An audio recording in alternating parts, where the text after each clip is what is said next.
Se tem uma lei que dá certo no Brasil, é a lei do ex, cara. A Fernandinha veio aqui para trás. E essa é para mudar de assunto. Essa nem prende. O próximo assunto é Vasco. De lei, julgamento. Estamos juntos há quanto tempo aqui nesse programa? 4 anos. É a nossa 4ª temporada, né? Nós temos uns códigos aqui, né? Corporais. Que eu não posso falar. Eu sou a única que tem um ponto eletrônico no ouvido. Eles não. Então, eu não faço as coisas aqui da minha cabeça. Vai, muda o assunto, não sei o quê. E aí, quando eu venho aqui pra trás, eles já sabem. É pra gente mudar de assunto. Quando eu ponho a mão no ombro, é porque tem que parar de falar. Quando eu chego aqui e faço assim, ó, é que tem que parar de falar. Quando eu paro aqui, é que eu paro. Tem que parar, mas tá tudo bem, né? Quando eu passei aqui, o engraçadinho ali já sabia que a gente ia falar daquele assunto que tá ali escrito no TP. Não prende, Benê, mas pune. Não, essa esquece, cara. Ó, lei do ex e lei seca. São duas coisas que... Graças a Deus a lei seca. Eu sou apaixonada pela lei seca. Continue. Da lei do ex eu não gosto, não. A lei seca eu amo. Vai ser horrível. Olha aí, com gols do ex, o Vasco perde fora de casa pro Ceará e não aproveita a chance de ser líder. A gente vai ver o VT na volta. Pedrozinha vai comentar, Rodolfo. Noite de glória para Pedro Raul, que fez valer a lei do ex na Arena Castelão. Lucas Mugni cruzou e o atacante do Vozão abriu o placar no primeiro tempo. E uma das poucas chances do Vasco, Verratti não conseguiu chegar na bola. O Cruz Maltino sofria na criação e ainda perdeu o Payet, que sentiu um problema físico. E o Ceará seguia atacando. Em mais um apagão da defesa Cruz Maltina, Guilherme deu o passe e Pedro Raul fez mais um. O Vasco tentou reagir já nos acréscimos e Verratti fez um gol com a sua assinatura em jogada aérea. Mas já não dava tempo para mais nada. Final, Ceará 2, Vasco 1. Vitória do Vozão contra um Vasco pressionado e que ainda não venceu fora de casa no Campeonato Brasileiro. Muita coisa para falar, principalmente a diferença do Vasco jogando em São Januário e fora de São Januário. Isso não é de hoje, e não é de hoje que eu falo aqui, ó. A torcida do Vasco, ela é realmente um 12º jogador. Quando o Vasco estava no seu 2º ano na Série B, a torcida do Vasco pegou o Vasco e falou: sai dessa Série B, que você não tem pra tu tá aí. Não foi mais ninguém. E hoje, mais uma vez, isso fica muito nítido, que a torcida do Vasco, ela é um diferencial. Se não fosse a sua torcida, o Vasco estaria desse jeito aí, como perdendo sempre, porque é o que faz fora de casa. Pedrosa, o que está acontecendo? São times muito diferentes, jogando dentro de São Januário e fora de São Januário. Os números explicam isso também. São 8 gols nos últimos 3 jogos fora de casa, 3 contra o Melgar, 3 contra o Corinthians e 2 contra o Ceará. Vale lembrar que hoje o Vasco tem 7 gols sofridos no Campeonato Brasileiro, e se a gente for lembrar dos gols, muitos desses erros também, além de coletivos, são individuais. Contra o Santos, o Paulinho entrega a bola no pé do Tiquinho, o Barreal vai lá e crava. 2 gols contras, Hugo Moura e João Vitor. Contra o Corinthians, o João Vitor também cai, completamente perdido ali no lance, em que o Memphis acaba indo na cara do gol. Ontem, o João Vitor, ele fez uma partida terrível novamente, porque esse lance aí, que ele cabeceia, é um absurdo, gente. Um zagueiro de Série A de Campeonato Brasileiro não pode cometer esse erro tão tosco como cometeu. E o Lucas Freitas, que também foi o companheiro do João Vitor na partida de ontem, o Pedro Raul estava atrás dele, e o Lucas Freitas não consegue acompanhar o Pedro Raul. Mais uma vez, lançamento na área, João Vitor fica olhando, e aí o Pedro Raul faz o segundo gol para tornar a história do jogo ainda mais cruel para o torcedor vascaíno de ter tomado 2 gols do Pedro Raul. Só que assim, se for olhar o lado coletivo, o Vasco não jogou absolutamente nada no primeiro tempo, com uma postura terrível do time do Carille. O senhor Payet, a revoar, tchau, um abraço, não joga nada quando joga como titular da camisa do Vasco da Gama, só consegue jogar ali os 20 minutos, aparece aqui, faz uma graça ali, mas quando inicia, que precisa chamar a responsabilidade, quando precisa ser a válvula de escape que o Felipe Coutinho estava sendo muitas vezes na saída de bola, não jogou absolutamente nada. E é -1 sem bola, porque não marca, finge que cerca. Na direita, o Garré também sentiu a sequência de jogos que ele teve e não jogou nada. Na esquerda, o Nuno ficou sobrecarregado e teve que sair no intervalo porque estava muito cansado também.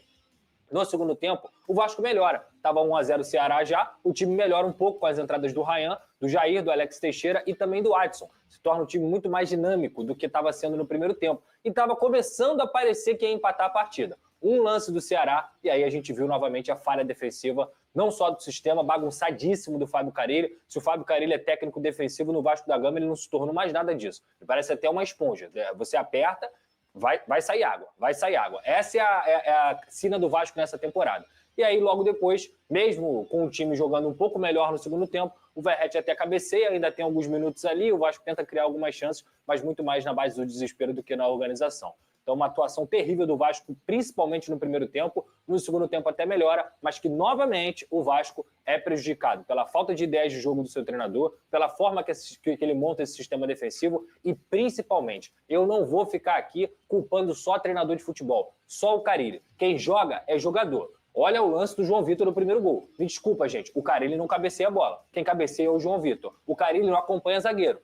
Quem acompanha é o Lucas Freitas. E se for olhar o Campeonato Brasileiro inteiro, é cheio de falha individual. Falha técnica que um jogador de Série A que ganha muito bem, não é pouco não pode cometer, na minha visão, dentro do Campeonato Brasileiro. Então o Vasco ontem foi uma bagunça no primeiro tempo, melhorou ofensivamente no segundo tempo e continuou a bagunça no sistema defensivo com a cereja do bolo, que sempre vem sendo as falhas individuais dos seus atletas. Não tem técnico que dê jeito nisso não, tá? O que é? Peraí, Vini, aqui, ó. O que é uma foto para acalmar o Pedrosa? Hã?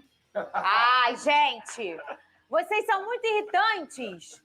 Sério, para com... Tá vendo? Fica de amizade com eles mesmo. Fica você de amizadezinha com eles. Olha o que eles fazem. Isso ontem. Ele fez. O que ele faz isso aqui? Pra ouvir a torcida. Fala aí, fala já mais. tá acostumado, né? Ô, Vene Casagrande, eu vou escutar o Carille. Na volta eu quero fazer uma pergunta pra você. Fechou. Porque o Carille falou após a derrota fora de casa. Cadê? O que mais me incomodou foi a postura do nosso time. Né? A gente tem que saber onde nós estamos e respeitar onde nós estamos. Uma postura muito ruim. Melhoramos um pouquinho no segundo tempo, mas o primeiro tempo, principalmente, uma postura muito ruim, um jogo lento. Não tratamos o jogo como uma decisão, como tem que ser. Venê, o Pedrosa trouxe aqui, dia a dia, o termômetro da permanência do Carille. E chegou na semana passada e falou, Fernando, olha só, o importante é ele fazer uma partida contra o Puerto Cabello e contra o Sport, né? Venceu as duas. Aí ficamos, será que foi? Será que não foi? E agora, o Vene Casagrande, o que você acha da situação dele? Porque essa não foi uma boa apresentação do Vasco, mas o Pedrosa trouxe um recorte aqui que tiveram muitas falhas individuais. Isso aí depende do treinador, perfeito?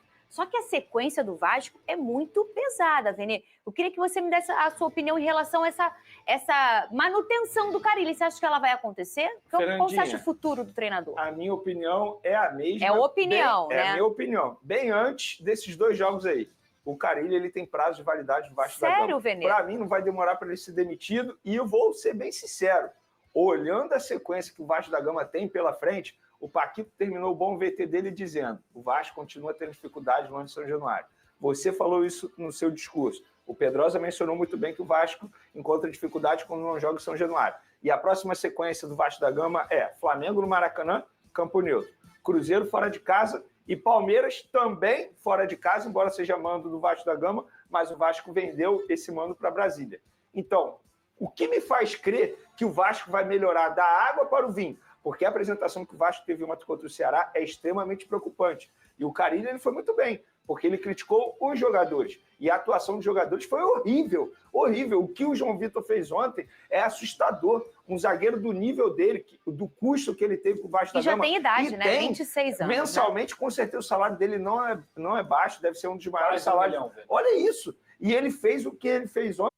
E você viu nesse momento as palavras da galera do SBT Esportes Rio, a Fernandinha, o Lucas Pedrosa e o Venê falando sobre a situação envolvendo a partida de ontem, que o Vasco perdeu por 2-1, 2 gols do Pedro Raul, isso mesmo, cara. Ele que foi muito mal no Corinthians, muito mal no Vasco, mas conseguiu a proeza de fazer 2 gols ontem. O Vasco, uma partida muito abaixo, e eu concordo com o Venê. A tendência é que o técnico Fábio Carille tenha, sim, um prazo de validade. Não vejo o técnico Fábio Carille muito tempo no comando técnico da equipe do Vasco. O Carille não consegue mais tirar desses jogadores coisas positivas que a torcida fique feliz. O Vasco é uma equipe que não tem criatividade, uma equipe que gira para um lado, gira para o outro, gira para um lado, gira para o outro, volta para o zagueiro para o volante para o meia para o volante, e fica assim. O Vasco não consegue ter um baita repertório. E aí também, obviamente, tem que se reforçar na segunda janela. Inclusive, a torcida coloca muita culpa no Carille, nos jogadores e, obviamente, na diretoria do Vasco, do presidente Pedrinho.